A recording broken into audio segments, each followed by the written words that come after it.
तो चलो बच्चों, हम लोगों का टॉपिक चल रहा था फाइनेंशियल स्टेटमेंट एनालिसिस, और इसमें मैंने आपको हॉरिजॉन्टल और वर्टिकल एनालिसिस के बारे में बता दिया था। तो चलिए बच्चों, हम लोग बात करेंगे ऑब्जेक्टिव और पर्पस ऑफ फाइनेंशियल एनालिसिस की। तो अब आप लोग हेडिंग डालें। तो चलिए बच्चों, स्टार्ट करेंगे ऑब्जेक्टिव्स ऑफ फाइनेंशियल एनालिसिस। तो कौन कौन से ऑब्जेक्टिव हैं फाइनेंशियल एनालिसिस में? तो हम बात करेंगे अपने सबसे पहले ऑब्जेक्टिव की। तो फाइनेंशियल एनालिसिस का जो पहला ऑब्जेक्टिव है वो क्या है? To measure the earning capacity और प्रॉफिटेबिलिटी। तो पहला है हमारा to measure the earning capacity और प्रॉफिटेबिलिटी। तो पहला ऑब्जेक्टिव है to measure the earning capacity और प्रॉफिटेबिलिटी। तो प्रॉफिटेबिलिटी के लिए या अर्निंग कैपेसिटी को मेजर करने के लिए आपको फाइनेंशियल एनालिसिस काम में आता है। तो आप लिखें it helps in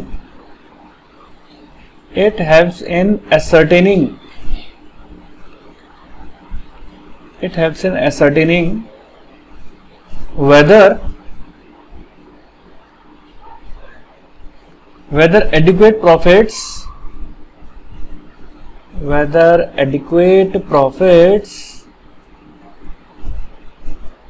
are being earned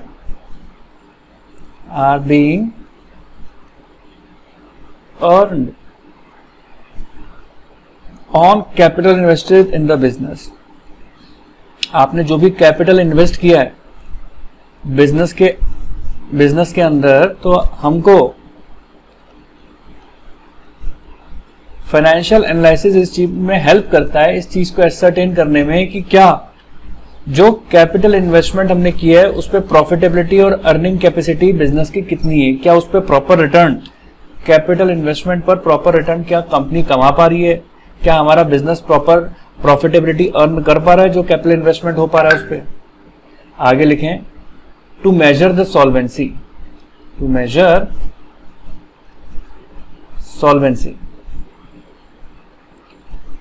देखिए बेटे, दो बातें होती हैं, एक होता है सॉल्वेंट और एक होता है इंसॉल्वेंट। तो किसे कहते हैं हम सॉल्वेंट और किसे कहते हैं हम इंसॉल्वेंट? तो जब कोई भी बिजनेस अपनी शॉर्ट टर्म और लॉन्ग टर्म लायबिलिटी को पे करने के लिए कैपेबल होता है, तो हम क्या बोलते हैं? हम बोलते हैं कि वो बिजनेस, उसमें पूरी सॉल्वेंसी मेंटेन हो रही है। और शॉर्ट टर्म और लॉन्ग टर्म लायबिलिटी को पेमेंट करने के लिए कैपेबल नहीं होता, तो हम क्या बोलते हैं कि वो सॉल्वेंट नहीं है वो बिजनेस। तो इसमें आप लिखें it can be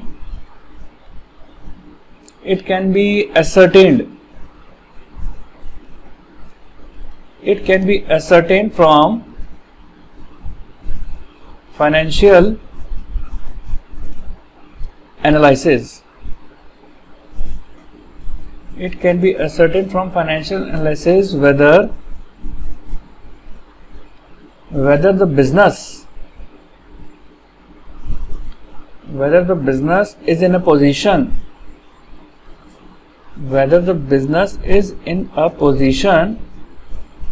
to pay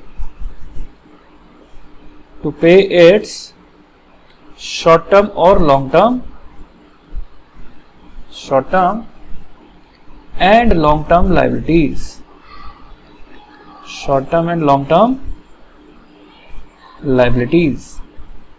ठीक है जी, इन टाइम। ठीक है, आगे बढ़े। थर्ड क्या है हमारा इसके अंदर? थर्ड है फाइनेंशियल स्ट्रेंथ को मेजर करने में भी काम में आता है। To measure financial strength,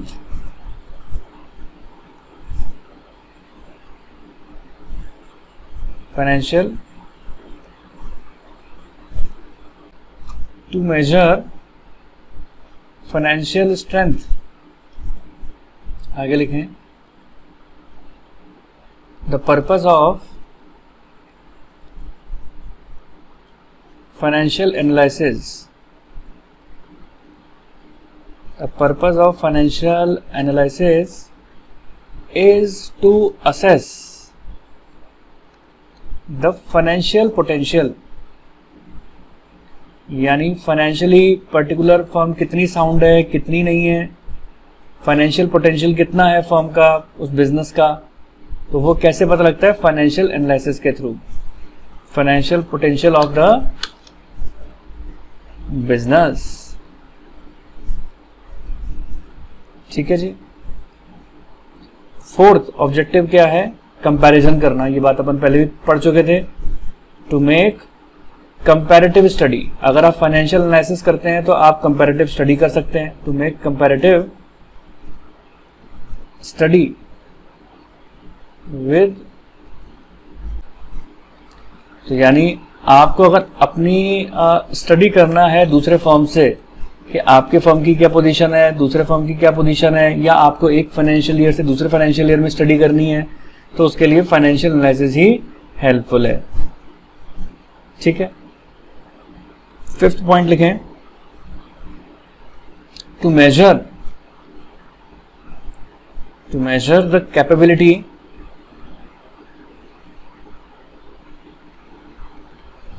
of payments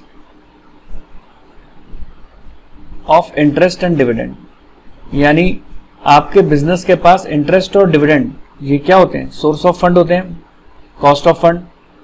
जब हम अपना फंड रेज करते हैं तो या तो शेयर से करते हो या डिवेंचर से, लोन से करते हो। तो डिवेंचर्स से करो चाहे लोन से करो तो ऑब्वियस सी बात है, शेयर से करो तो उसके ऊपर डिविडेंड पेमेंट करना पड़ता है अपन को। तो आपकी बिजनेस के अंदर कितनी कैपेबिलिटी है पेमेंट करने की, इंटरेस्ट और डिविडेंड कितना सॉल्वेंट है, तो वो सब चीजों का पता हमें कैसे लगता है? फाइनेंशियल एनालिसिस के through. Number 6, to identify the trend of the business, trend of the business का ट्रेंड भी आपको इसी से ही पता लगता है। नंबर 7, टू जज the efficiency of management,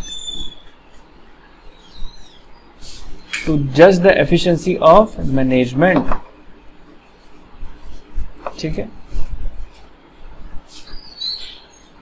आगे 8th लिखें अब आप। 8th पॉइंट है to provide useful information to management, to provide useful information to management। ये तो थे इसके ऑब्जेक्टिव्स।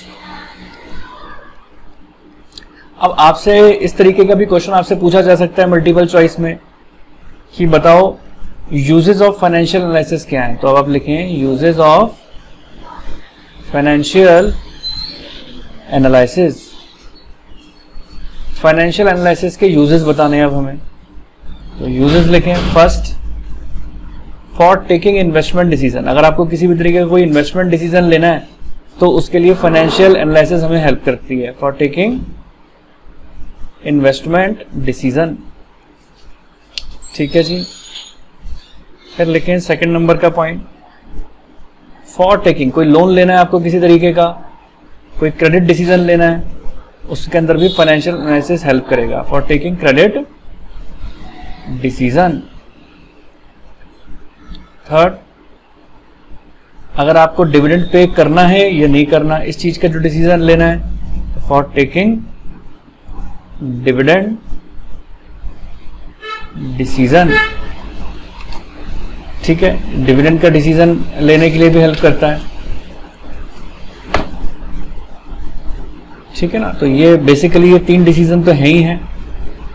अब आप आ जाएं, अब फाइनेंशियल एनालिसिस के, और एक काम करते हैं इसको सेव कर लेते हैं। तो उम्मीद है यहां तक के पॉइंट आपको अच्छी तरीके से समझ में आए होंगे। तो चलिए बच्चों, अब हम बात करते हैं आगे significance and importance of financial analysis. यानी किस किस के लिए फाइनेंशियल एनालिसिस इंपॉर्टेंट है। बिजनेस के लिए तो है ही है, क्या औरों के काम में भी आता है फाइनेंशियल एनालिसिस? जो आप लोगों ने पढ़ा हो 11th क्लास के अंदर, इंटरनल यूजर, एक्सटर्नल यूजर, तो देख लेते हैं बच्चों कि क्या चीज है। मैनेजमेंट के लिए काम में आएगा। फाइनेंशियल एनालिसिस किस किस के लिए सिग्निफिकेंट रहते हैं? मैनेजमेंट के लिए, इन्वेस्टर्स के लिए, ठीक है, क्रेडिटर्स के लिए, क्रेडिटर्स के लिए भी सिग्निफिकेंट है। फोर्थ, गवर्नमेंट के लिए। फिर फिफ्थ, फाइनेंशियल इंस्टीट्यूशन के लिए। सिक्स्थ, एम्प्लॉयज के लिए। ऑब्वियसली बात है, जब एम्प्लॉय को बात पता होगी कि हमारे बिजनेस की पोजीशन अच्छी चल रही है फाइनेंशियल एनालिसिस के थ्रू, तो उनमें और अच्छा मोटिवेशन आएगा। स्टॉक एक्सचेंज अथॉरिटीज के लिए, स्टॉक एक्सचेंज अथॉरिटीज के लिए, क्योंकि बहुत सारी कंपनीज ऐसी होती हैं जो स्टॉक एक्सचेंज के अंदर लिस्टेड होती हैं, ठीक है, तो उनके लिए। टैक्सेशन अथॉरिटी के लिए, टैक्सेशन अथॉरिटीज भी इस चीज के लिए काफी ज्यादा इंटरेस्टेड रहती हैं कि इस कंपनी की फाइनेंशियल पोजीशन साउंड है कि नहीं है, क्योंकि जितनी अच्छी फाइनेंशियल पोजीशन होगी उतना ही ज्यादा टैक्स लगेगा।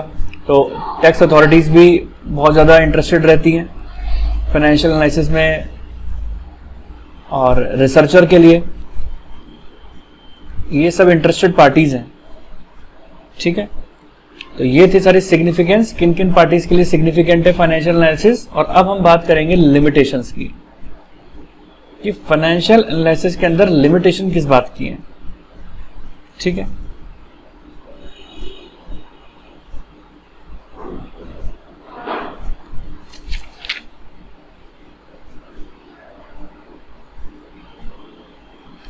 तो चलिए बच्चों, बात करते हैं इसके अंदर लिमिटेशंस की। तो फर्स्ट है इसके अंदर लिमिटेशन ऑफ फाइनेंशियल स्टेटमेंट। तो इसमें आप लिखें, काफी इंपॉर्टेंट है, इस पे आप इंपॉर्टेंट लिख दें, इस पे बेस्ड मल्टीपल चॉइस काफी आ सकते हैं आपके। तो इसमें आप लिखें sometimes the information given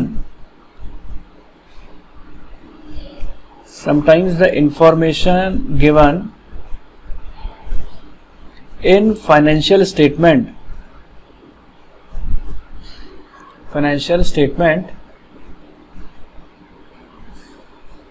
are incomplete and unauthentic, ठीक है। नेक्स्ट पॉइंट, ये तो पहला पॉइंट था, और इसी के अंदर जो दूसरा पॉइंट लिखें आप, यानी इसमें कहना चाहते हैं कई बार जो फाइनेंशियल स्टेटमेंट के अंदर जो इंफॉर्मेशन होती है तो वो इनकम्प्लीट होती है या अनऑथेंटिक होती है, उसमें मतलब हम विश्वसनीय नहीं होती, कह सकते हैं हम। आगे लिखें फाइनेंशियल स्टेटमेंट्स, यानी आपकी जो क्वेश्चंस आने वाले हैं असर्शन और रीजन बेस्ड, उसमें आपको ये पॉइंट्स बहुत हेल्प करेंगे। Financial statement are based on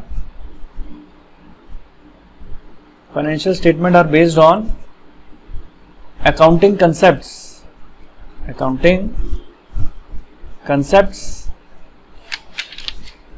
and conventions।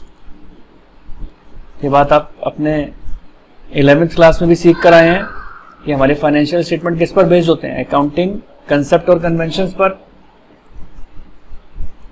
As such the utility as such, the utility of financial analysis, utility of financial analysis is decreased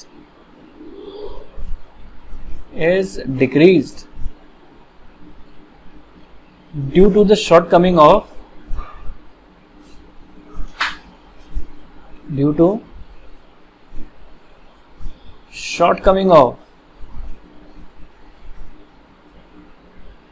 financial statement. अब financial statement की shortcoming की वजह से जो financial statement की कुछ utilities हैं वो उनमें कमी आई है।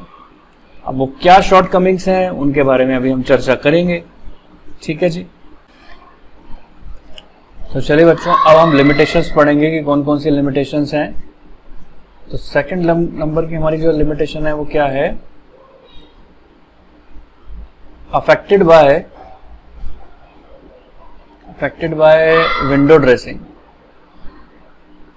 विंडो ड्रेसिंग, अब विंडो ड्रेसिंग क्या चीज होती है? अब देखो, वर्ड टू वर्ड मीनिंग पे जाएं तो विंडो ड्रेसिंग का मतलब होता है विंडो को ड्रेस कर देना, यानी अपनी फैसिलिटी के हिसाब से कुछ मैनिपुलेट कर देना अपने अकाउंटिंग को, अपनी जो अकाउंटिंग इंफॉर्मेशन है उसको मैनिपुलेट कर देना। तो फाइनेंशियल स्टेटमेंट एनालिसिस में कुछ मैनिपुलेशन हो जाते हैं तो वो सही पिक्चर फाइनेंशियल स्टेटमेंट आपके बिजनेस में शो नहीं होते हैं, तो इसको हम कहते हैं मैनिपुलेशन कर देना। तो देखिए बेटे, अब विंडो ड्रेसिंग के अंदर आप लिखना चालू करें, some firms resort to window dressing. Some firm resort to window dressing their financial statement, window dressing their financial statement to cover up bad financial position,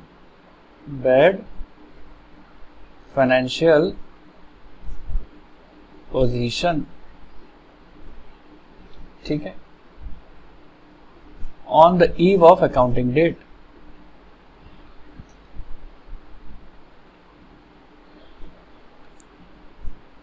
on the eve of accounting date. आगे लिखें third number का। अब ये भी एक financial statement का limitation है कि प्राइस लेवल में जो भी चेंजेस होते हैं वो फाइनेंशियल स्टेटमेंट के अंदर रिफ्लेक्ट नहीं होते। इस वजह से प्रॉपर तरीके से हमारा फाइनेंशियल स्टेटमेंट का एनालिसिस नहीं हो पाता। तो लिखें, डू नॉट, हमारा फाइनेंशियल स्टेटमेंट रिफ्लेक्ट नहीं करता प्राइस लेवल चेंजेस को, तो do not reflect changes in price level, changes in price level, do not reflect changes in price level। आगे लिखें, कई बार जो अकाउंटिंग इंफॉर्मेशन रखने वाले लोग हैं, जो मैनेजर्स हैं, जो मैनेजमेंट है, उनके पर्सनल इंटरेस्ट छुपे हुए होते हैं, तो इस वजह से उसमें कहीं ना कहीं बायसनेस आ जाती है पर्सनल इंटरेस्ट की वजह से। तो लिखें, effect of personal interest and bias. Bias मतलब होता है कि जो चीज में सच्चाई नहीं होती, कुछ ना कुछ मैनिपुलेशन होता है, तो उसमें हम क्या बोलते हैं, बायसनेस है। एनालिस्ट, ठीक है। तो देखिए बेटे, जब इस तरीके से लिमिटेशन चलेगी तो क्या फाइनेंशियल स्टेटमेंट एनालिसिस से प्रॉपर फोरकास्टिंग हो पाएगी? आंसर है नहीं। तो लिखें, difficulty in forecasting, difficulty in forecasting. आगे लिखें, sixth, lack of qualitative analysis, lack of qualitative analysis, यानी हम फाइनेंशियल स्टेटमेंट में केवल क्वांटिटी की एनालिसिस तो कर लेते हैं जिसको आप मनी में मेजर कर सकते हो, लेकिन कुछ चीजें ऐसी होती हैं जिसको हम मनी में मेजर नहीं कर पाते हैं, तो उसका उन चीजों का एनालाइज नहीं हो पाता। तो इसमें आप लिख लें फाइनेंशियल स्टेटमेंट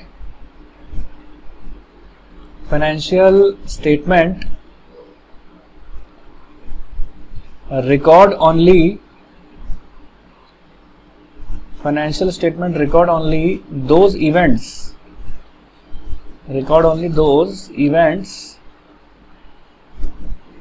and transactions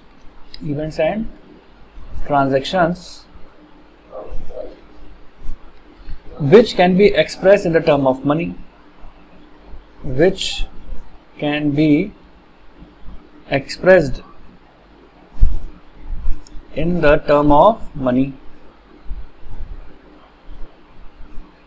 ठीक है जी।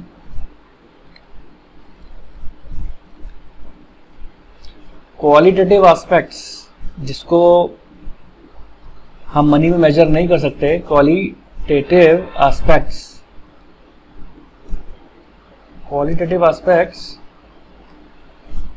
Of business units,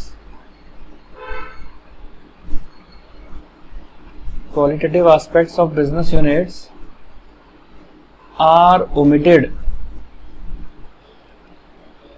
omitted from the books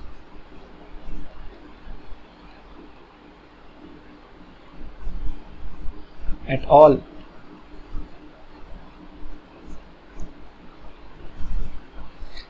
as these cannot be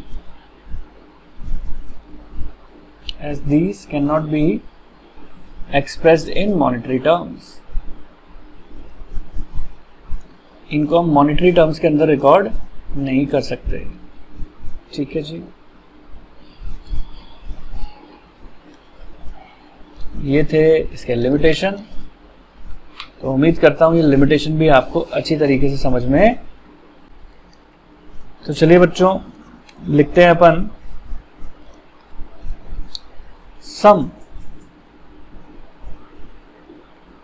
some important questions, some important questions में आप लिखें। क्वेश्चन है how does subjectivity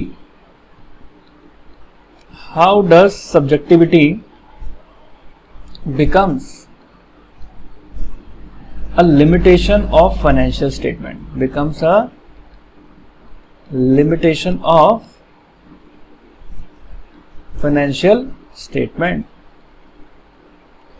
subjectivity financial statement की किस तरीके से लिमिटेशन बन जाती है। तो आंसर लिखें सबसे पहले, फिर मैं आपको समझाता हूं। पहले आप पूरा लिख लें। तो लिखें सब्जेक्टिविटी का मतलब क्या है। पहले subjectivity means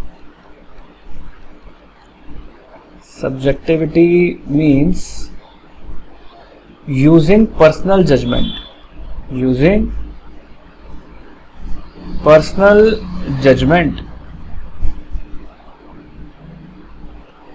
subjectivity means using personal judgment in making a choice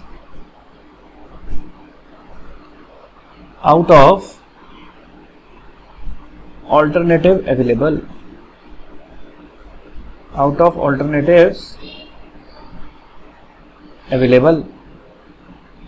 ठीक है। That is choice in the method of depreciation,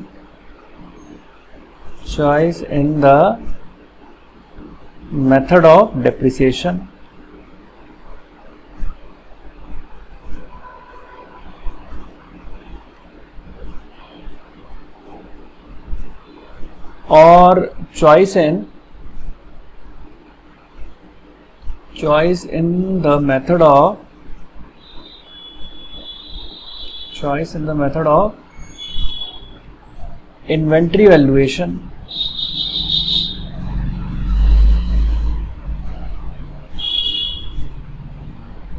since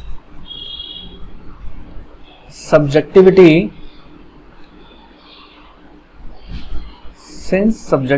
is inherent in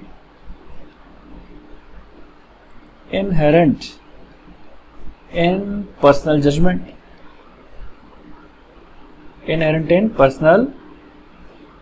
judgment, the financial statements are not free from bias. The financial statement are not free from bias.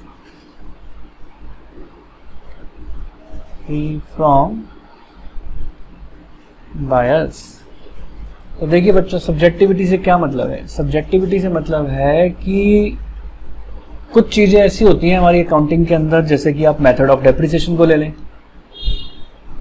जैसे कि हम method of depreciation को ले लें, तो method of depreciation कई सारे होते हैं।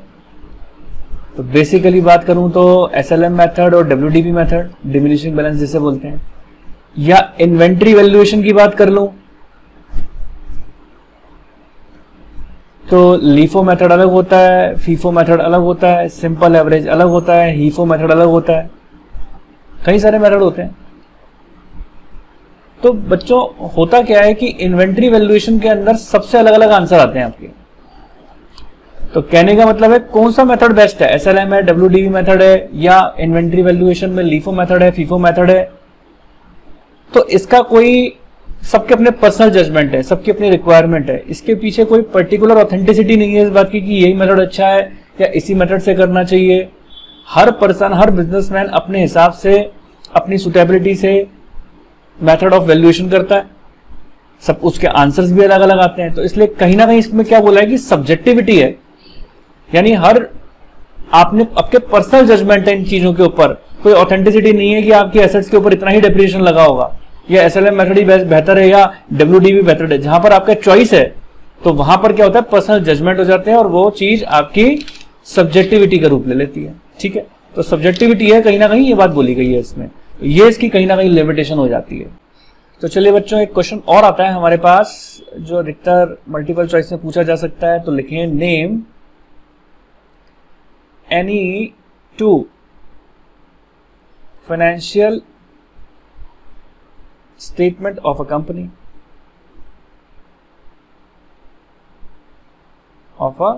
name any two financial statement of a company। तो पहला है आपका statement of profit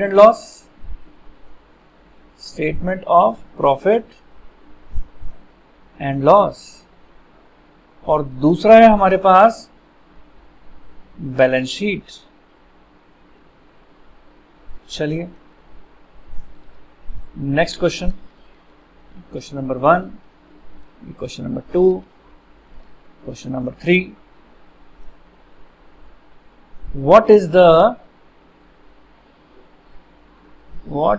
the financial year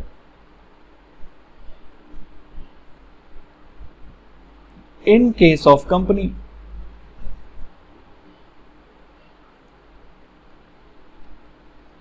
तो वो है फ्रॉम,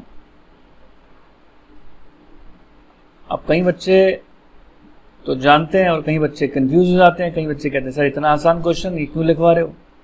तो जब एग्जाम में क्वेश्चन आता है इस तरीके का तो बच्चे कंफ्यूज क्यों हो जाते हैं, क्योंकि आगे लिखा हुआ है what is the financial year of company in case of company. तो बच्चा क्या सोचता है कि कंपनी लिखा तो जरूर उसका कुछ ना कुछ उटपटांग फाइनेंशियल ईयर होगा, जबकि ऐसा कुछ नहीं होता।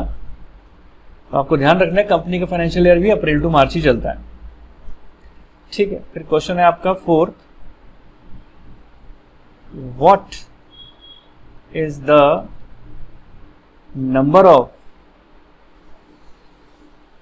Major heads, what is the number of major heads of the asset side of companies, of the assets side of a company's balance sheet, of a company's balance sheet। ठीक है, चलिए तो एसेट साइड में major कौन कौन से head, कितने head होते हैं, नंबर दो हेड होते हैं मेजर, ठीक है। ऐसे ही आप लिखें question number 5, what is the number of major heads, what is the number of major heads of the equity and liability, equity and liability लिखते हैं अपन, equity and liability side of a company's balance sheet, of a company's balance sheet. तो कितने heading होती हैं इसके अंदर, major head 4, ठीक है। अब आप गिनना। और एक क्वेश्चन और है जो आपने 11th क्लास में पढ़कर आए हैं, how are the assets and liabilities, how are the assets and liabilities of a company की जो एसेट्स और लायबिलिटीज हैं वो यूजुअली, चलिए छोड़ो ये वाला क्वेश्चन मत लिखें आप, नेक्स्ट लिखें क्वेश्चन नंबर 6, बहुत इंपॉर्टेंट क्वेश्चन है, स्टार डाल दें इस पे। व्हाट इज ऑपरेटिंग साइकिल, अब ऑपरेटिंग साइकिल किसे कहते हैं, ये भी आपका क्वेश्चन आ सकता है, व्हाट इज ऑपरेटिंग साइकिल। तो आंसर लिखें, operating cycle is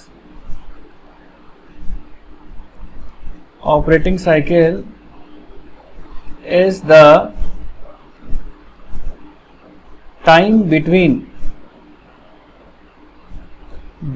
the acquisition of assets for processing and their realization in cash and cash equivalent। तो चलिए बच्चों, अब आपके मन में एक विचार उठेगा कि सर ये ऑपरेटिंग साइकिल किसे कहते हैं। मैंने कहा देखो बच्चों, ये है ऑपरेटिंग साइकिल। ये ऑपरेटिंग साइकिल कैसे, अब मान के चलिए आप फैक्ट्री के अंदर अपने रॉ मटेरियल को फैक्ट्री के अंदर लेके जाते हैं, वर्क इन प्रोग्रेस बनता है। वर्क इन प्रोग्रेस आपका फिनिश गुड्स में तैयार होता है। अब वर्क इन प्रोग्रेस किसे कहते हैं, रॉ मटेरियल किसे कहते हैं, ये बात हम अपने फाइनेंशियल स्टेटमेंट वाले चैप्टर में सीख चुके हैं। अब फिनिश गुड्स हो जाएगा, फिर आप डेटर क्रिएट होंगे। और रॉ मटेरियल आपने किससे खरीदा था, क्रेडिटर से खरीदा था। और डेटर से जब पैसा वसूल हो जाएगा तो फिर आप क्रेडिटर को पेमेंट कर देंगे। तो अब देखिए सर्किल चल रहा है ना, क्रेडिटर से रॉ मटेरियल उधार खरीदा, उस रॉ मटेरियल से WIP हुआ, WIP से वो फिनिश गुड्स तैयार हुआ, फिनिश गुड्स हमने बेच दिया, डेटर्स हो गए, और डेटर से जो पैसा वसूल हुआ हमने क्रेडिटर को पेमेंट कर दिया। तो ये सारे क्या है, करंट एसेट्स हैं। अब ये सारी आपकी करंट एसेट्स हैं, और ये साइकिल जितनी तेजी से घूमती है बिजनेस उतनी तरक्की करता है। देखिए बच्चों, मैंने आपको क्या चीज लिखवाई, operating cycle is the time between acquisition of assets, यानी जो भी आपने एसेट्स को खरीदा है, जैसे रॉ मटेरियल हमने खरीदी प्रोसेसिंग करने के लिए, and their realization in cash and cash equivalent. तो डेटर से जब आपको पैसा मिला तो आपको कैश और कैश इक्विवेलेंट रिलीज हुआ, तो ये आपको एसेट्स को खरीदने से लिंकअप, यानी रॉ मटेरियल खरीदने से लेकर उसको कैश में कन्वर्ट होने तक का जो टाइम पीरियड होता है, ये हमारा ऑपरेटिंग साइकिल कहलाता है। ये थी ऑपरेटिंग साइकिल के बारे में पूरी बात। तो उम्मीद है यहाँ तक की बात भी आपको अच्छी तरीके से समझ में आई होगी। तो मैं उम्मीद करता हूँ आप लोगों को मेरा वीडियो अच्छा लगा होगा। आप लोगों को वीडियो अच्छा लगा, मेरे चैनल को लाइक करें, सब्सक्राइब करें और अपने दोस्तों के साथ ज़्यादा से ज़्यादा शेयर करें। आप मुझे कमेंट सेक्शन में बताएं कि आपको मेरा वीडियो कैसा लग रहा है। आपके कमेंट्स पढ़कर मुझे और मोटिवेशन मिलेगा और मैं और आगे आप लोगों के लिए अच्छे से अच्छे वीडियोस लाता रहूँगा। तो बने रहे मेरे वीडियोस के साथ। Thank you so much.